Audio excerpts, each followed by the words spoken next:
जय हिंद दोस्तों। वैचारिकी फाउंडेशन के जेके परिवार में आप सभी का बहुत बहुत स्वागत है। जैसा कि अभी आपने जो देखा है, अंताप ठाकुर और शैलेंद्र सिंह का नाम तो आपने सुना होगा।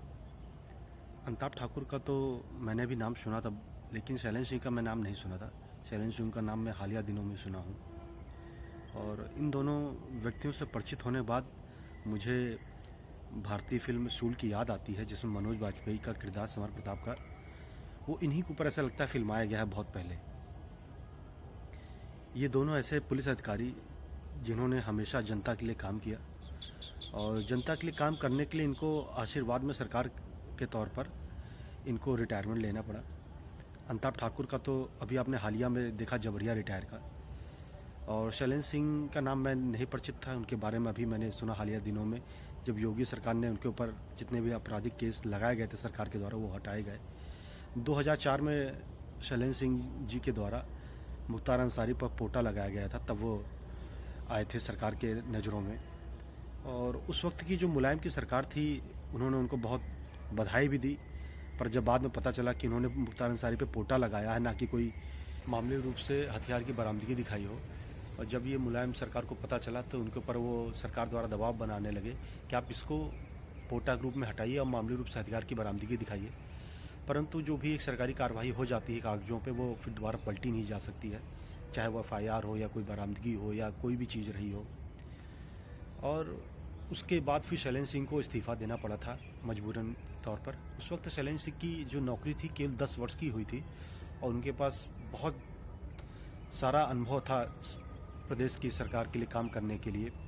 परंतु उनको जबरिया रिटायर उस वक्त कर दिया गया था सपा सरकार के शासनकाल में, और इस वक्त अंताप ठाकुर जी को किया गया है जबरिया रिटायर्ड। जबरिया रिटायर्ड का किरदार धीरे धीरे बढ़ता जा रहा है।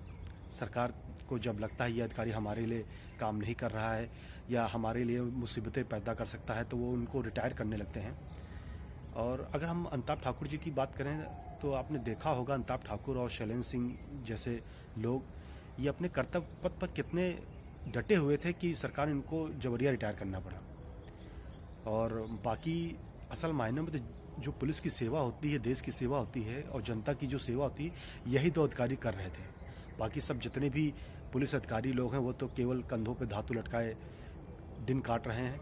चाहे आप ले लीजिए अभी हालिया दिनों में मुंबई का केस आप ले लीजिए, अंबानी परिवार के सामने जो गाड़ी खड़ी की गई थी, उसमें सचिन वाजे जो नाम आ रहा है, वो खुद ही मुख्य दोषी रूप में पाए गए हैं। और उन्होंने कबूला भी कि वो जो छड़ें थी और विस्फोटक पदार्थ है, वो खुद उसको कहीं से इंतजाम किए किसी के माध्यम से। अभी उन्होंने ये नहीं बताया किसके माध्यम से इंतजाम किए। कोई न कोई राजनीतिक उनके पास भी पनाह उनको मिली होगी, तभी वो इतना बड़ा काम कर रहे थे, सचिन वाजे जी भी। और सचिन वाजे जी जैसे लोगों को 16 साल निलंबित रखा जाता है, उसके बाद फिर उनको जांच कमेटी के द्वारा फिर अंदर लाया जाता है, सिस्टम के अंदर लाया जाता है। सरकार अपने प्रॉफिट एंड यूज़ के लिए ऐसे लोगों का इस्तेमाल करती है। हमारा आपकी जो भी हमारी बात पहुंच रही है आपके तक, तो मेरी आवाज़ यही है कि आप अंताप ठाकुर और सचिन वाजे जैसे लोगों को पहचानें, अंताप ठाकुर और शैलेंद्र सिंह जैसे लोगों को पहचानें, और इनके जो कर्तव्य निष्पय जो डटे हुए हैं, या आपके वर्तमान समय में जो इस तरह अधिकारी डटे हुए हैं, उनको हम उनका उत्साहवर्धन करें, हम उनके लिए अपना पक्ष रखें और सरकार को अपने मजबूती से पक्ष बताएं।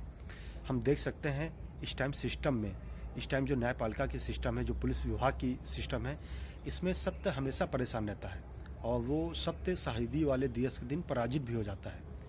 अंताप ठाकुर और शैलेंद्र सिंह जैसे सत्य के जो पुर्जे होते हैं, वो कभी इन सिस्टम में फिट ही नहीं बैठ पाते हैं। सरकार उनको जबरिया रिटायर कर देती है।